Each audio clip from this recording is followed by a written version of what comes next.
Oke teman-teman, karena banyak dari teman-teman yang meminta beta untuk memberikan komentar terkait dengan kasus yang lagi viral di kota Ambon, di mana melibatkan anak ketua DPRD kota Ambon, Ibu Eli Toisuta, atas nama Abdi Toisuta, umur 25 tahun, sebagai pelaku penganiayaan terhadap korban yang merupakan seorang pelajar berinisial RRS berusia 15 tahun hingga meninggal dunia. Berikut sedikit beta punya pendapat terkait dengan peristiwa atau kasus yang terjadi di kota Ambon. Awal mula sampai terjadi penganiayaan ini sebenarnya masalahnya simpel.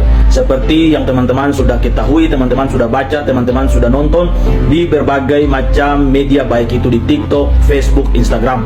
Bahkan sampai akun sekelas Lambe Tura pun ikut memposting tentang peristiwa ini.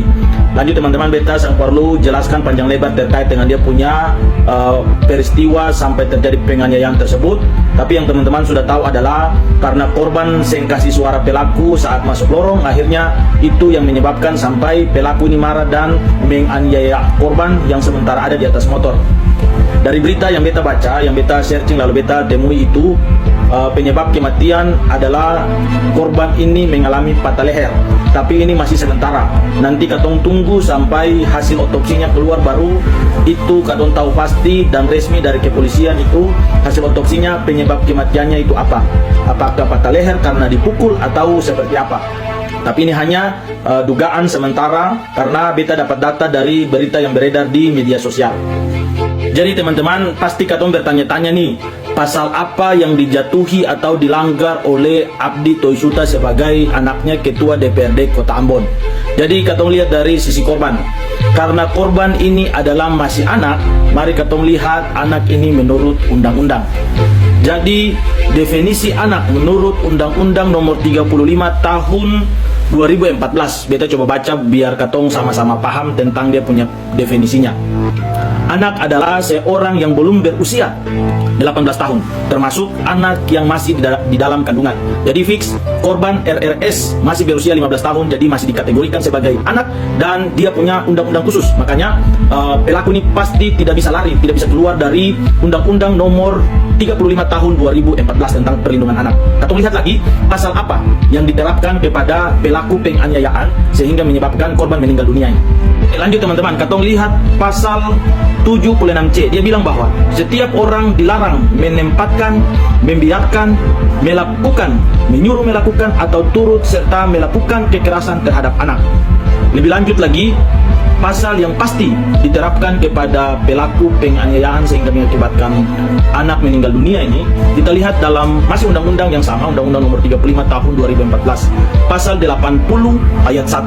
Setiap orang yang melanggar ketentuan sebagaimana dimaksud dalam pasal 76C dipidana dengan pidana penjara paling lama 3 tahun 6 bulan dan denda paling banyak 72 juta rupiah. Ayat 2 dalam pasal 80 ini dia bilang bahwa dalam hal anak sebagaimana dimaksud pada ayat 1, luka berat, maka pelaku dipidana dengan pidana penjara paling lama 5 tahun dan denda paling banyak 100 juta. Kemudian pasal 80 ayat 3, dalam hal anak sebagaimana dimaksud dalam ayat 2, mati, maka pelaku dipidana dengan pidana penjara paling lama 15 tahun dan denda paling banyak 3 miliar rupiah. Pasal 40 ayat 4, dia bilang pidana tambahan sepertiga dari ketentuan sebagaimana dimaksud dalam ayat 1, ayat 2, dan ayat 3 apabila pelaku penganiayaan tersebut adalah orang tuanya. Jadi teman-teman, dari bunyi pasal yang sudah beta bacakan, beta jelaskan buat teman-teman semua di awal tadi, katong bisa simpulkan sama-sama bahwa pelaku penganiayaan dalam hal ini Abdi Toisuta dapat dijatuhi atau dapat diterapkan melanggar pasal 80 ayat 3 karena mengakibatkan korban meninggal dunia. Jadi pelaku sudah pasti tidak lepas dari jeratan pasal 80 ayat 3 Undang-Undang Nomor 35 Tahun 2014 tentang perlindungan anak, di mana ancaman pidananya paling lama atau maksimal 15 tahun. Dalam pasal ini dia tidak ada punya ancaman hukuman minimal dan denda paling banyak 3 miliar rupiah. Kalau teman-teman bertanya, misalnya tidak diganti uang 3 miliar rupiah ketika putusan di pengadilan nanti, berarti ada subsidiar atau pengganti uang itu dengan kurungan penjara. Teman-teman, ini pendapat menurut beta.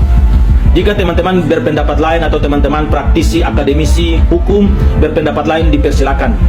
Jadi nanti pada saat penyidik di kepolisian dalam proses penegakan hukum ini menerapkan pasal lain, beta berpikir bahwa polisi penegak hukum punya dasar sendiri ketika menerapkan pasal lain dari apa yang telah beta jelaskan tadi. Tapi ini menurut beta. Jadi teman-teman, mari katong sama-sama kawal kasus ini sehingga korban dan keluarga itu mendapat keadilan. Kasus ini juga mendapat atensi langsung dari Kapolda Maluku dengan pernyataan yang disampaikan, yang sudah dipublish, yang sudah dinaikkan dari berbagai macam media oleh Bapak Kapolda Maluku bahwa semua orang ini sama di mata hukum. Artinya apa teman-teman? Penyidik juga pasti dikontrol, dapat perintah langsung dari Kapolda sebagai pimpinan tertinggi kepolisian di Maluku untuk menyelesaikan kasus ini seadil-adilnya. Oke teman-teman, salam keadilan. Mari katong sama-sama kawal kasus ini sampai selesai. Jangan lupa komen untuk katong sama-sama berbagi dan update terkait informasi penting dan perkembangan dari kasus ini. Kalau teman-teman suka dengan beta pun video, bantu beta untuk follow bagi yang belum follow. Jangan lupa like. Sukses selalu buat katong. Tuhan memberkati.